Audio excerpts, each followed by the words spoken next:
Hello guys, welcome back. நான் உங்கள் VK. உங்களில் எல்லாருமே சேவிங்ஸ் அக்கௌண்ட் வச்சுருப்பீங்க. அந்த சேவிங்ஸ் அக்கௌண்ட் மூலமாக நிறைய ட்ரான்சாக்ஷன் பண்ணிட்டு இருப்பீங்க. அந்த சேவிங்ஸ் அக்கௌண்ட்டை வச்சு உங்களுக்கு நீங்களே ஆப்பை தேடிக்காதீங்க.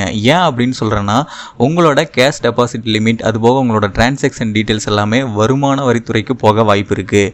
ஸோ அதோட லிமிட் என்ன டீட்டெயில்ஸ் அப்படிங்கிறத தெரிஞ்சு நீங்கள் யூஸ் பண்ணீங்க அப்படின்னா தான் உங்களோட டிரான்சாக்ஷன் அதுபோக உங்களோட பணம் எல்லாமே சேஃபாக இருக்கும். அதோட டீட்டெயில்ஸ் எல்லாமே இந்த வீடியோவில் நான் உங்களுக்கு தெளிவாக சொல்கிறேன். ஸ்கிப் பண்ணாமல் கடைசி வரைக்கும் பாருங்கள், ரொம்பவே யூஸ்ஃபுல்லாக இருக்கும். அதுக்கு முன்னாடி நம்ம சேனலை யாராவது சப்ஸ்கிரைப் பண்ணாமல் இருந்தீங்கன்னா மறக்காமல் இப்போவே சப்ஸ்கிரைப் பண்ணிக்கோங்க.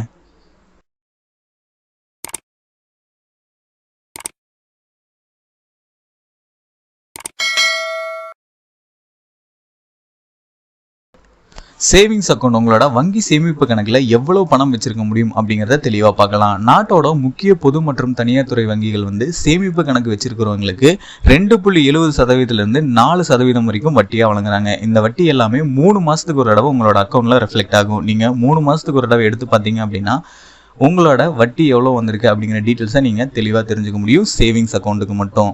அது மட்டும் இல்லாமல் இப்போது ஒவ்வொருவருமே குறைந்தபட்சம் ஒரு சேமிப்பு கணக்காவது வச்சுருக்கணும். எதுக்காக அப்படின்னு பார்த்தீங்கன்னா, இது உங்களோட நிதிகள் நிர்வகிப்பதில் பல நன்மைகளை வழங்குது. டெபாசிட் மற்றும் திரும்ப பெறுவதும் மிகவும் எளிதானது. அதாவது நீங்கள் டெபாசிட் பண்ணீங்க அப்படின்னா ஈஸியாக நாளைக்கே கூட எடுத்துக்கலாம், இல்லை இன்றைக்கே கூட ரிட்டர்ன் நீங்கள் எடுத்துக்க முடியும். இது மற்ற ஸ்கீமில் குறிப்பிட்ட பீரியடை வச்சு தான் எடுக்க முடியும். ஆனால் இதில் இமீடியட்டாக நீங்கள் டெபாசிட்டும் பண்ணிக்க முடியும், இமீடியட்டாக கேஷை எடுத்துக்க முடியும்.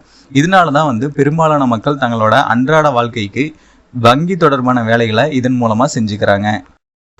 இது மட்டும் இல்லாமல் நாட்டோட ஆன்லைன் கட்டணம் மற்றும் யூபிஐ வசதி, அதாவது கூகுள் பே, ஃபோன்பே, பேடிஎம் இதெல்லாமே இன்ட்ரடியூஸ் பண்ணாங்க. இது அறிமுகப்படுத்தப்பட்டதுக்கப்புறம் பார்த்தீங்கன்னா சேவிங்ஸ் அக்கௌண்ட் நிறைய பேர் ஓப்பன் பண்ண ஆரம்பிச்சிட்டாங்க. எதுக்காக அப்படின்னா, அவங்களோட சேவிங்ஸ் அக்கௌண்ட்டில் குறிப்பிட்ட அமௌண்ட்டை வச்சுட்டு அதை ஃபோன் மூலமாக டிரான்சாக்ஷன் பண்ணிப்பாங்க.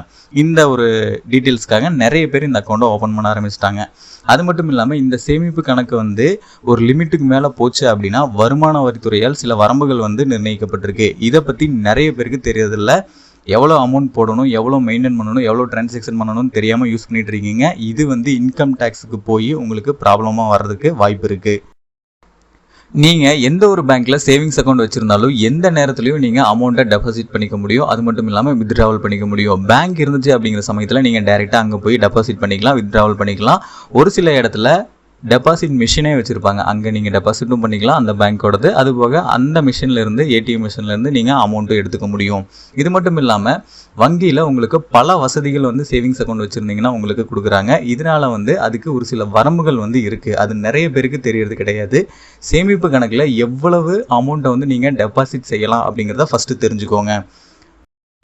பல்வேறு விதமான வங்கிகளில் நீங்கள் சேமிப்பு கணக்கை ஓப்பன் பண்ணும்போது அவங்க ஒவ்வொரு வித்தியாசமான வசதிகளை உங்களுக்கு கொடுப்பாங்க. ஜீரோ பேலன்ஸ் அக்கௌண்ட்டு, அது போக ஸ்கீம் அப்படின்னு சொல்லி நிறைய கொடுப்பாங்க. இந்த மாதிரி கொடுக்கறது மூலமாக பெரும்பாலான மக்கள் அவங்களோட வங்கி சேவைகளுக்கு சேமிப்பு கணக்கை ரொம்பவே இம்பார்ட்டண்ட்டாக எடுத்து அதில் அவங்களோட அமௌண்ட்டை போடுறாங்க. இருந்தாலும் பெரும்பாலான வங்கிகளில் சேமிப்பு கணக்கு, அதாவது சேவிங்ஸ் அக்கௌண்ட்டுக்கு அதிகபட்ச தொகை டெபாசிட் செய்வதற்கு வரம்பு அப்படிங்கிறது எதுவுமே கிடையாது. இருந்தாலும் ஒரு சில வங்கிகளில் இவ்வளோ தான் டெபாசிட் பண்ணணும், இதுக்கு மேலே போகக்கூடாது அப்படின்னு சொல்லியிருப்பாங்க. ஆனால் ஒரு சில வங்கிகளில் நீங்கள் எவ்வளோ வேணால் டெபாசிட் பண்ணலாம், லிமிட் இல்லைன்னு சொல்லுவாங்க. ஆனால் ஆப்பு அங்கே கிடையாது, அதுக்கப்புறம் தான் வரப்போகுது. என்ன அப்படின்னா, சேமிப்பு கணக்கில் 10 லட்சத்துக்கு மேலே நீங்கள் டெபாசிட் செஞ்சீங்க அப்படின்னா வருமான வரித்துறைக்கு தெரிவிக்கணும். அதாவது எப்படின்னா, ஒரு பர்சன் ஒருத்தர் 10 லட்சம் ரூபாய்க்கு மேலே அவங்களோட அக்கௌண்ட்டில் டெபாசிட் செஞ்சுருக்காங்க அப்படின்னா உங்களுக்கு எந்த தகவலுமே சொல்ல மாட்டாங்க. டைரெக்டாக அந்த பேங்க்கு, இப்போ எக்ஸாம்பிளுக்கு கனரா பேங்க்கு இல்லை வேறு ஏதோ பேங்க் எடுத்துக்கோங்க. அந்த பேங்க்கில் நீங்கள் 10 லட்சம் ரூபா டெபாசிட் பண்ணிட்டீங்க அப்படின்னா உங்களுக்கு எந்த டீட்டெயில்ஸும் சொல்ல மாட்டாங்க. டைரெக்டாக இன்கம் டேக்ஸ் டிபார்ட்மெண்ட்டுக்கு இவங்க இந்த பர்சன் 10 லட்சம் ரூபாய்க்கு மேலே டெபாசிட் பண்ணியிருக்காங்க அப்படிங்கிறத ரிப்போர்ட் பண்ணிவிடுவாங்க. உங்களோட டீட்டெயில்ஸ் எல்லாமே அந்த பேங்க்கிட்ட இருக்கும். உங்களுக்கே தெரியும், ஆதார்லேருந்து எல்லா டீட்டெயில்ஸுமே அந்த பேங்க்கில் இருக்கும். ஸோ அந்த பேங்க்லேருந்து உங்களோட ஃபுல் டீட்டெயில்ஸ் இன்கம் டேக்ஸ் டிபார்ட்மெண்ட்டுக்கு போயிடும். இது வேற எதுக்கு பொருந்தும் அப்படின்னு பார்த்தீங்கன்னா, நிலையான வைப்பு, பரஸ்பர நிதி, பத்திரங்கள் மற்றும் பங்குகளில் செய்யப்படும் முதலீடுகளுக்கும் இது பொருந்தும். நடப்பு கணக்கு, அதாவது கரண்ட் அக்கௌண்ட் வச்சிருக்கிறவங்களுக்கு 50 லட்சம் ரூபாய்க்கு மேலே போச்சு அப்படின்னா ஆட்டோமேட்டிக்காக இன்கம் டேக்ஸ் டிபார்ட்மெண்ட்டுக்கு பேங்க்லேருந்து இன்ஃபர்மேஷன் போயிடும். ஸோ தெளிவாக தெரிஞ்சுக்கோங்க. என்ன அப்படின்னா, உங்களோட சேவிங்ஸ் அக்கௌண்ட் வச்சுருக்கீங்க அப்படின்னா 10 லட்சம் ரூபாய்க்கு மேலே அதில் டெபாசிட் பண்ணாதீங்க. பண்ணீங்க அப்படின்னா உங்களோட டீட்டெயில்ஸ் வந்து இன்கம் டேக்ஸ் டிபார்ட்மெண்ட்டுக்கு பேங்க்கே அனுப்பிச்சிருவாங்க. ஸோ அதுக்கு உள்ளே வந்து லிமிட்டாக நீங்கள் வந்து டிரான்சாக்ஷன் பண்ணிக்கோங்க. இதே மாதிரி கரண்ட் அக்கௌண்ட்டாக இருந்துச்சு அப்படின்னா 50 லட்சம் ரூபாய்க்கு மேலே வந்து நீங்கள் டிரான்சாக்ஷன் பண்ணாதீங்க. ஒரு சில பேர் பண்ணுவீங்க. அது வந்து பேங்க்கோட ரூல்ஸ் அண்ட் ரெகுலேஷன்ஸை கன்ஃபார்ம் பண்ணிவிட்டு அதுக்கப்புறம் பண்ணுவாங்க. ஸோ தெரியாதவங்க யாரும் 50 லட்சம் ரூபாய்க்கு மேலே கரண்ட் அக்கௌண்ட் யூஸ் பண்ணாதீங்க. அதே மாதிரி சேவிங்ஸ் அக்கௌண்ட்டுக்கு 10 லட்சம் ரூபாயை தாண்டிடாதீங்க. நம்மளோட இந்திய நாட்டில் முக்கியமான பொது மற்றும் தனியார் துறை வங்கிகளில் சேமிப்பு கணக்கு வச்சிருக்கிறவங்களுக்கு 2.70% 4% வரைக்கும் வட்டியை வந்து வழங்குறாங்க இந்த சேவிங்ஸ் அக்கௌண்ட் வச்சிருக்க பேங்க்ஸ் எல்லாமே.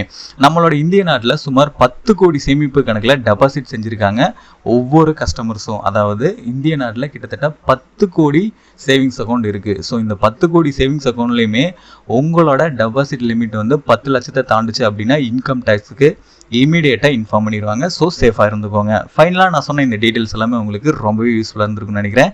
இந்த மாதிரி பணம் சம்மந்தப்பட்ட சின்ன வீடியோஸாக இருந்தாலும் சரி, பெரிய வீடியோஸாக இருந்தாலும் சரி, உடனுக்குடனே தெரிஞ்சுக்கிறதுக்கு நம்ம சேனலை யாராவது சப்ஸ்கிரைப் பண்ணாமல் இருந்தீங்கன்னா மறக்காமல் இப்போவே சப்ஸ்கிரைப் பண்ணிக்கோங்க. அப்போ தான் நான் போகிற ஒவ்வொரு பயனுள்ள வீடியோ உங்களுக்கு உடனுக்குடனே நோட்டிஃபிகேஷன்லாம் வந்து சேரும்.